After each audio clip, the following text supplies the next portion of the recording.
Hey everybody, I'm Ryan and you're watching 60 Cycle Hum, and I'm finally going to tell the tale of my Fender Explorer concept guitar here that's been hanging in the background of all my videos for a long time now, and people always ask me questions about it and I never make a video about it. So here I am righting that wrong, however that saying goes. Let's talk about this guitar. I'll start at the beginning and work my way all the way to the end of the story, the way people tend to do when they tell stories. So anyways, spotted this guitar on the early days of Craigslist 15, 16 years ago, like 2003, 2002-ish, I guess. It was listed for 35 bucks. I was like, heck yeah, I'm gonna buy a guitar for 35 bucks. It was missing a lot of stuff, but it was a neck and a body and a pickup. So I was out the door, drove a long time into a very sketchy neighborhood to get it, got it home, and immediately started working on it.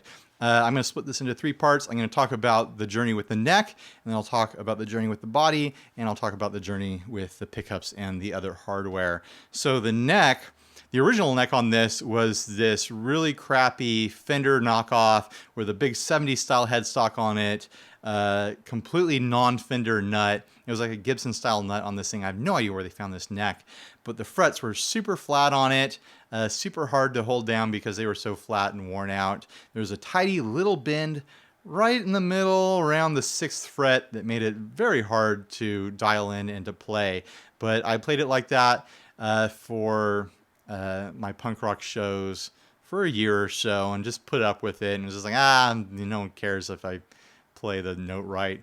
I'm just gonna power my way through it. So eventually I swapped out the neck for I think an all parts left-handed neck that I found used. I liked the idea of putting a reverse headstock on this guitar. I thought it would look really cool, and I was right. It looked very, very cool. I wish I had a picture of it, but I don't. Those were pre-cell phone camera days for me, so I didn't have a lot of pictures of my gear. The big problem with that neck, with the left-handed neck, I'm sure you can think of a bunch of problems on your own.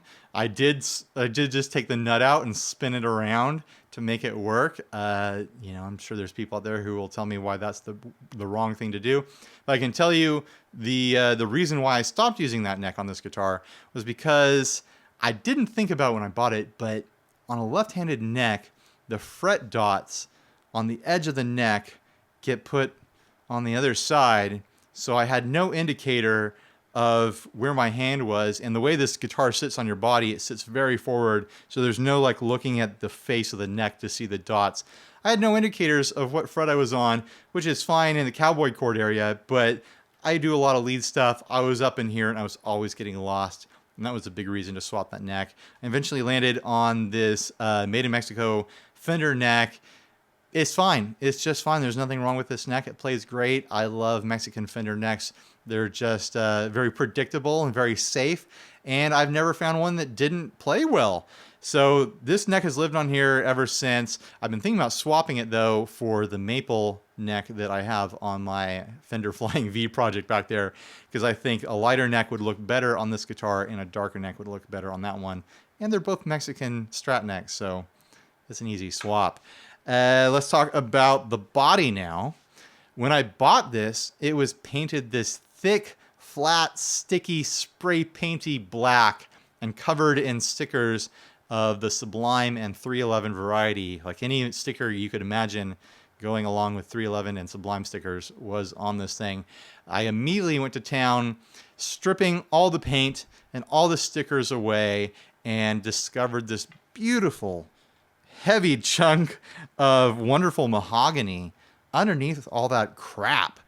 And I was just very pleased with myself that I picked up a guitar with this beautiful wood underneath. I was honestly expecting it to be some kind of plywood or a very cheap, ugly wood that I was going to paint over.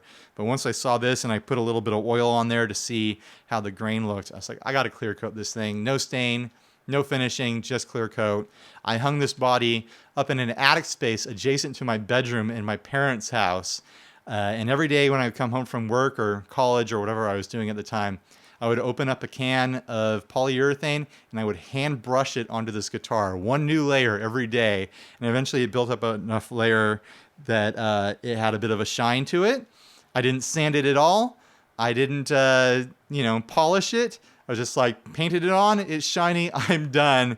You can still see all the drips and stuff in here. There's actually some crayon marks right here because this hangs up somewhere where my kid has been able to reach it and draw on it with crayons. It doesn't bother me. That'll buff out. But yeah, it's got definite paint brush marks and drips all over this thing. I've thought about taking it apart and giving it a quick sand and polish to flatten all that out, but I kind of like the story of it. I kind of like my history with it, and it's not like I'm ever going to sell this thing. My wife is in love with it, so it's a keeper. Sorry, guys who want to buy it. I'm not going to sell it. Let's talk about the pickup and the hardware that this came with. It didn't come with any hardware. No bridge, no stop tail, no electronics in it. It was pretty much stripped out. So I had to figure out what it needed to work. Obviously, stop tails are easy, but a big problem I ran into is that the bridge post spacing didn't match any tunematics that I could find. So I took this guitar to a guitar center, and the tech there, told me the thing to do was not to find the bridge it was intended for. The thing to do was to take a tunematic that he would gladly sell me and wrap duct tape around the posts to make it fit in there snugly. I was like, if I'm going to do this, I want to do it right. I don't want to have a bridge floating on tape. I want metal to metal contact so that the metal contacts the wood. I don't like this advice at all. So I went home, I did a lot of research, and I discovered that the post spacing matched this Gibson 70s SG harmonica style bridge. Ordered it, fit perfectly, and that's what I've used ever since. It's really odd to me that someone else would choose to make a decision like this for this guitar. I feel like I would make that decision, and I just have trouble imagining that someone else out there would do something funky like this, and I'm glad that they did because I actually really appreciate this bridge, and I love the look of it, and I love just the big chunky metal feel of this bridge.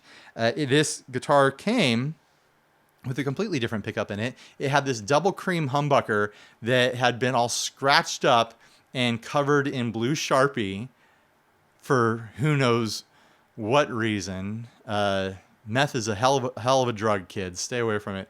So anyways, I pulled that out of there because it didn't sound like it was working right. And I've gone on a journey swapping all sorts of different pickups into this thing over the years. But right now I have this GFS pickup in here. I don't know the model name or number of it, but I know that it sounds like rock and roll. This pickup sounds great. I've often thought about stripping this out and throwing it in my SG or some other guitar just because it sounds so rock and roll. It's just the harder rock and roll, this pickup. It really is. Going back to the original pickup that was in this, I mentioned it was a double cream humbucker. I didn't know anything about the history of double cream humbuckers. Long story short, DiMarzio came in at some point and said, no one can make double cream humbuckers because we own the trademark on that. It's our thing only. And so companies like Seymour Duncan, who had been making them, started making, zebra stripe humbuckers and different humbuckers that weren't double cream, and they just discontinued that look. Well, years later, I learned about that. I was like, hey, I've got a double cream humbucker. I should go look at that. I took the backplate off. It was an old Seymour Duncan double cream. I put that thing on reverb. Broken, by the way. Not working. One of the coils on it was completely dead. Put it on reverb and sold it for $65. Those things go for big money, and $65 is a deal for someone who can fix it. So that was pretty exciting to me that I bought a guitar for $35 and then sold the pickup for $65. I mean, I put a lot of other money into this guitar over the years, but it was a fun little thing to have happen. The Bigsby on here came recently, within the last couple of years. I've had this Bigsby floating around. I put it on all sorts of other guitars over the years. It was on my SG for a while, and I just wasn't happy with how it kind of bulked it up. I had it on this semi-hollow Hamer that I had for a while, and I sold that guitar but kept the Bigsby, and it just landed on here. It's a great Bigsby. It's got a nice fade to the aluminum on here. I put a nice long spring in there. It's smooth and loose and surfy. I love this thing. If I ever move this guitar or sell it or retire it, I'm definitely moving this to some other guitar. What else do I have to say about this thing? Why don't I play it very often? There's a question. I don't play this guitar very often because it is heavy. It is super, super heavy, and it is rough on my back. Also, it doesn't case very easily. I have a case that it fits in, but the case is humongous. It is a big pain in the butt to move this guitar around, to gig with it and whatnot. But it plays great. Well, one of the reasons it plays great, by the way, this is another recent modification. Gibson bridge melded with a Fender neck means that there's a big difference in the fretboard radius, in the radius of the strings across the bridge as they connect to the neck. And that always caused playing problems for me. So I took it to my friend Sean Hutchinson, who works down at Pitbull Audio right now as their guitar tech. And I had him cut the saddles to fit this neck a lot better. The saddles now match the fretboard radius of the neck. If you ever do something like that, if you ever do a project guitar like this, that's something you have to think about, is that a Gibson bridge is not going to fit the radius of a Fender neck and vice versa. So it plays like a dream now. It actually plays too fast. I've been thinking about raising the bridge a little bit, just so I have a little bit more push on the strings, on the higher frets. They just feel a little bit too fast, a little bit too shreddy for me right now. So anyways, there it is. If you have any questions, ask down below. If you want to see me play this in demo videos, now that you know what it is, let me know too. It's kind of one of those guitars where I've stayed away from it for demo videos just because I'm afraid that people will be like, oh, how am I supposed to know what that guitar sounds like compared to other guitars? What's my frame of reference? I probably just need to get over that. It's fine. People like the funky guitars I play on this channel. By the way, let's see what it sounds like, huh? Here it is completely dry. And out of tune. Let me tune that. All right, I'll sort it out now.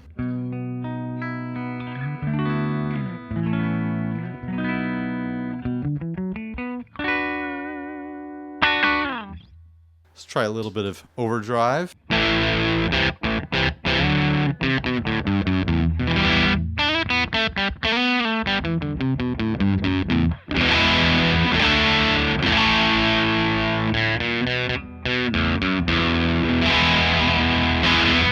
Fudge that a little bit.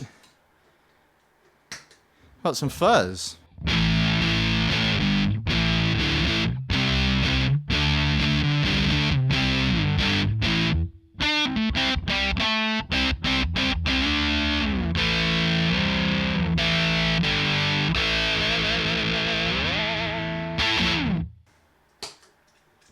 And of course, a drippy reverb, because you know me.